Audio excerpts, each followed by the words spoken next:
네, 좀 전에 개장한 중국 증시가 지금 상해가 마이너스권이고요. 미국의 야간 선물도 좀 빠지고 있어서 그런지 우리 증시도 서서히 힘이 빠지고 있습니다. 양시장 나라는 마이너스권, 그리고 코스피 지수는 2,700이 약간은 좀 저항일까요? 결국에는 오늘도 2,700선을 하회하는 모습이 나타나고 있습니다. 빅픽처 그려보겠습니다. 토마토 투자클럽의 이재필 전문가입니다. 안녕하세요.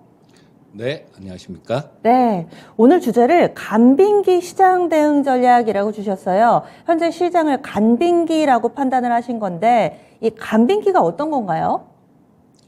자, 일단 뭐 지금까지 뭐 굉장히 좀 안 좋은 어려운 그런 모습이었죠. 그런데 뭐 이 계속해서 좀 주가가 두들겨 맞고 그러다가 좀 바닥을 잡았기 때문에 지금 현재 상태는 조금 좀 열어놓고 조금 뭐 어느 정도 너무 소극적으로 이렇게 하지 않고 조금 뭐 공격적으로 이렇게 봐도 될 만한 그런 시장이다라는 생각입니다. 그러면 현재 시장 상황에 대해서 어떻게 좀 판단을 하시고 계신 건지 좀 설명을 해 주시죠. 자, 1월 말에 저점을 그때 뭐 2600포인트를 코스피 기준으로 깨면서 여러 가지 고비가 좀 있었는데요. 그때마다 그 고비를 잘 넘긴 그런 모습이다라고 볼 수 있을 것 같습니다. 그리고 코스피 기준으로 2600포인트 근처에서는 지난주도 마찬가지고 2월 달도 마찬가지고 이쪽에서는 굉장히 강한 그런 지지력을 보여준 모습이었어요. 자, 그리고 전쟁이나 뭐 환율, 그다음에 선거, 수급, 자, 거의 대부분의 여러 가지 상당히 많은 악재들이 시장에 나온 상황입니다. 그리고 우리 시장뿐만 아니라 글로벌 증시가 모두 다 비슷한 영향을 극복하고 있는 모습이고요. 자, 주가는 이 위험한 자리를 떨어질 자리, 위험한 자리를 지켜내면 오르는 게 주가의 속성입니다. 하지만 본격적으로 추세가 전환되기에는 아직까지는 조금 무리가 있다라는 생각이고요. 자, 하방 경직성을 갖춘 박스권 시장이기 때문에 간뱅기다 이렇게 볼 수 있을 것 같습니다. 네, 위아래가 막혔지만은 굉장히 뜨겁지도 굉장히 차갑지도 않은 현재 시장을 보고 계신 건데, 그러면 박스권이라고 판단하시는 이유는요? 예, 지금 뭐 불안 요인이 조금 뭐 줄어든 건 사실이죠. 러시아하고 우크라이나도 뭐 대화 기조도 조금 있긴 한 상황이지만요. 하지만 어떤 부분도 해결된 거는 없는 그런 상황입니다. 기술적으로도 뭐 아래에 있는 2600포인트에 대한 지지선, 이런 것들은 굉장히 견조한 모습이에요. 하지만 뭐 지금 오늘 시장도 보고 계시듯이 강하게 치고 올라오는 그 에너지 또한 뭐 이렇게 세지가 않기 때문에 자, 뭐 추가로 강한 슈팅은 미지수다라고 보시면 좋을 것 같고요. 하지만 뭐 현재 상황으로 이렇게 봤을 때는 코스피 시장 기준으로 2,800포인트 근처 정도, 그 정도까지는 가능하지 않을까 싶은 생각이 들고요. 자, 2,800포인트는 하락 중인 60일 이동평균선하고 마디 지수가 겹쳐진 그런 저항선이다라고 볼 수 있을 것 같고요. 자, 또 한 가지는 연준의 정책 기조도 볼 수 있을 것 같은데, 자, 지금 현재 시장은 연준의 긴축에 의한 경기 침체 가능성을 작게 반영하는 시장이다라고 볼 수 있을 것 같습니다. 자, 근데 연준이 급하게 금리 인상을 했을 경우에는 거의 경기 침체를 동반하는 경우가 많았었습니다. 자, 그래서 뭐 강한 긴축하에서는 강한 상승을 기대하기는 좀 힘든 그런 모습일 겁니다. 자, 저항선 근처에서 일단 뭐 그 정도까지는 열려 있는 것 같으니까 그때까지 조금 기다렸다가 저항선 근처에서 다시 관찰하는 전략이 좋겠다. 뭐 이렇게 볼 수 있을 것 같습니다. 네, 그럼 전문가님 설정하신 박스는 2,600에서 2,800인 건가요? 예, 맞습니다. 네, 그러면 좀 더 들어가 보겠습니다. 몇 주 전부터 계속 이 시간에 지정학적 리스크 얘기를 좀 다뤘었던 것 같아요. 지금까지도 이어지고 있습니다. 해결 가능성이 있는 건지, 러시아의 공격성은 점차 더 강해져서 지금 민간인 사상자도 점차 늘어나고 있는데요. 어떻게 뭐 조만간 봉합이 될까요? 이 우크라이나 사태 관련해 갖고 처음 이 시간에서 말씀드렸던 게 12월 중순 정도로 기억을 하는데요. 자, 그때는 뭐 설마 전쟁이 날까 이런 분위기였는데 정말로 터져버렸죠.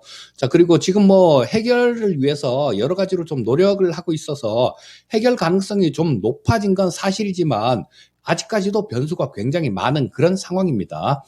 자, 지금 러시아나 우크라이나 두 국가 모두 다 휴전을 원하고 있는 분위기인 건 사실인 것 같아요. 하지만 이 푸틴한테도 철수할 수 있는 명분은 필요하다라는 생각이고요. 자, 그래서 뭐 몇 가지 이런 부분들을 제안을 했는데, 이 나토 가입 관련되는 이런 부분들은 애초에 나토라는 거는 저 분쟁이 있는 국가는 가입을 하지 못하게 돼 있습니다. 그러니까 우크라이나는 돈바스 지역에서 분쟁이 있었기 때문에 애초부터 가입 조건이 안 됐던 거예요. 자, 그래서 뭐 이걸로 협상이 마무리된다라고 보기는 조금 어려운 그런 사안이고요. 자, 푸틴이 원하는 수준은 무조건적 항복인 수준의 뭐 비무장화 뭐 이 정도로 얘기를 하는데요. 자, 지금 우크라이나가 만약에 예전에 갖고 있던 그 핵을 포기를 안 했다라면요. 핵을 포기하는 대신에 안보를 보장받으면서 핵을 포기한 건데 지금은 그 핵을 포기한 대가를 톡톡히 받고 있는 상황인데요. 이 상태에서 우크라이나가 비무장이라는 거 그걸 수용할 수 있을까요? 아마 좀 어렵다라고 봅니다. 그리고 또 이 젤렌스키 대통령이 우크라이나의 영토는 협상 대상이 아님을 천명한 상황이기 때문에 그 돈바스 지역 그리고 크림반도 쪽도 마찬가지 그 러시아 관할로 이렇게 한다라는 그런 부분도 수용하기가 조금 어려울 것 같고요. 또 한 가지 두 국가는 좀 지쳐가고 있는데 주변국에서 더 날뛰고 있는 것 같은 모습입니다.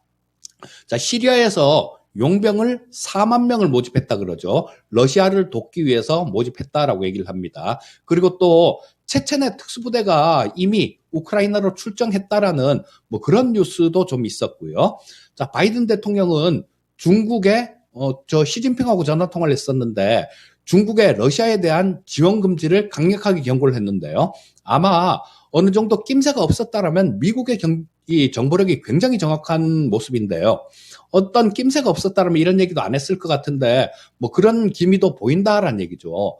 거기다 대고 시진핑은 대만 얘기를 거론하면서 뭐 이쪽 잘못 처리했을 경우에는 파국을 맞을 것이다 이런 얘기를 했으니까 뭐 이런 부분들도 조금 긴장감을 높이는 그런 부분이다라고 볼 수 있을 것 같고요. 하지만 저 현대전은 경제력입니다. 그래서 시간은 이 서방 쪽의 지지를 받는 그 우크라이나의 편일 것 같고요. 자, 뭐 이런 요인들은 우크라이나가 버틸 수 있는 원동력이다라고 말씀드릴 수 있겠고요. 러시아는 대량 살상 무기를 사용할 수 있는 명분을 지금 쌓고 있는 중인 것 같아요. 말도 안 되는 소리들을 하고 있죠. 철새에다가 뭐 바이러스를 주입을 해갖고 보냈다는 둥, 뭐 핵을 만들었다는 둥, 이런 얘기를 하고 있으니까 자, 이런 모습을 고려해 봤을 때는 좀 더 전쟁이 길어질 가능성이 있다라고 판단하는 게 맞을 것 같습니다. 네, 각국이 그 자국의 배만 불리려는 이 상황이 상당히 좀 눈살을 찌푸리게 합니다. 빨리 민간인 피해가 좀 줄어들려면은 이런 시간대에 봉합이 돼야 하는데 이런 바람 좀 가져봅니다. 여전히 그러면 이어지는 주식시장의 악재 상수로 지정학적 리스크는 가져가고 있습니다. 지난주에요, 이 주목할 만한 섹터로 농산물 쪽 얘기를 해주셨는데 오늘도 이쪽에 강한 상승 움직임을 나타내고 있습니다. 시장 박스권이라면 이제 종목을 잘 골라봐야 될 것 같은데요. 오늘의 투자 아이디어로는 좀 어떤 쪽 보고 계신가요? 지난주에도 뭐 농산물 섹터하고 방산주 그리고 뭐 로봇 뭐 이런 쪽을 좀 말씀을 드렸는데 뭐 지난주에 이어서 이번 주에도 방산주 쪽은 관심을 좀 가지는 게 좋을 것 같습니다.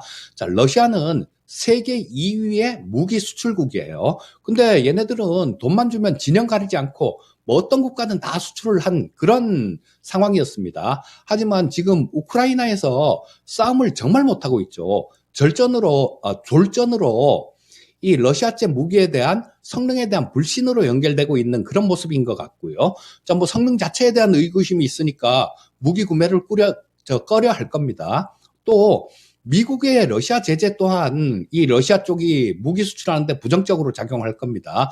그리고 그동안 러시아는 우리나라 방산에 좀 부정적인 영향력을 행사했던 게 사실입니다. 뭐 인도 쪽에 자주포하고 뭐 이런 것들 수출을 하는 그런 얘기가 있었는데요. 약 3조 규모였었는데 이런 부분들도 러시아의 방해로 이게 무산됐던 사실도 있었고요. 뭐 최근에 중동이나 이집트 뭐 이런 쪽에 수주 소식으로 위상이 증대된 우리나라 K방산에는 호재성 재료들이다라고 보고 있습니다. 자, 그리고 또 현재는 우리나라도 내부적으로도 정권 교체기죠. 자, 그래서 북한의 도발 수위도 좀 높아질 가능성이 많다라는 생각이고요. 자, 이에 따라서 뭐 긴장감도 따라서 높아지는 그런 모습이겠죠. 자, 그리고 당선인과 뭐 향후에 여당이 될 국민의힘의 대북 성향 같은 경우는 뭐 상당히 좀 군비 증강으로 연결될 가능성이 높다라고 보셔야 될 거고요. 자, 이런 것들은 투자자의 성향에 따라서 뭐 종목은 어느 정도 선택할 수 있다라는 생각입니다. 뭐 단기 매매 이런 거를 선호하시는 분들은 북한의 도발 이런 부분들이 있으니까 그때그때 뭐 상황 봐서 작은 방산주, 그러니까 빅텍이나 뭐 휴니드 같은 것들 이런 쪽으로 선택을 할 수 있을 거고요. 또 중장기로 조금 큰 그림을 그리시는 분들 같은 경우는 아까 말씀드렸던 자주포 수출 관련되는 이런 부분 관련해서 하나에어로스페이스나 아니면 뭐 TOC 고등훈련기 관련되는 한국항공우주 그리고 LIG 넥손 같은 이런 대형 방산주를 관심을 가져도 좋겠다. 뭐 이렇게 말씀드리겠습니다. 네, 방산주 얘기까지 나눠봤습니다. 오늘 장 큰 그림 그려주시죠. 자, 제가 지난 주말에 좀 질문을 좀 받았는데요. 3,000 넘어갈 수 있을까요? 뭐 3,300까지도 갈 수 있을까요? 이런 질문을 받았습니다. 그런데 지금 현재 상황이 2,700이잖아요. 2,700에서 바로 3,000을 가거나 바로 3,300을 갈 수 있겠습니까? 못 가죠. 2,800이라는 단계를 거쳐야지 그걸 갈 수 있을 겁니다. 그러니까 지금 현재 상태에서는 그 정도까지 갈 것이냐, 그 부분은 지금 판단하는 것보다 2,800이나 그쯤 갔을 때 판단을 하는 게 훨씬 더 정확한 거죠. 단지 뭐 이런 부분들은 2,800 정도까지는 열어놓고 봐야 될 것 같아서 뭐 그때 다시 판단하는 게 좋겠다라는 생각이고요. 예측 힘든 거를 뭐 좀 더 너무 어렵게 예측할 필요는 없습니다. 자, 그리고 아까 제목에서 말씀드렸듯이 현재 시장은 간빙기, 즉 활동하기 좋은 시기다라고 보시면 좋을 것 같고요. 자, 하지만 어떤 상황, 그러니까 지금 이번 주에도 연준 위원들이 연설이 굉장히 많죠. 자, 그러니까 이 어떻게 환경이 변할지는 그때 조금 봐서 빨리 대응을 해야 되는 그런 모습이니까요. 환경 변화 시에는 빠른 대응도 준비하고 있는 게 뭐 그런 자세도 필요할 것 같다라는 말씀 드리고 싶습니다. 네, 알겠습니다. 자세한 말씀 고맙습니다. 예, 감사합니다.